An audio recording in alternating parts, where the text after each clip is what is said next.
छुट्टी मिल्या परदेशमा लागेको चैतको महिना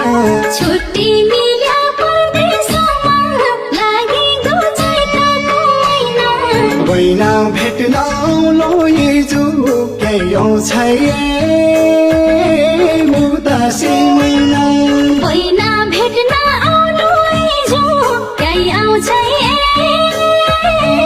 उदासी महिना हिजोका पकाया रोटी लागेको चैतको महिना हिजोका पकाया रोटी लागेको चैतको महिना मुई भेटौ ल्याउलो बैना केही आउँछ उदासी महिना मुई भेटौ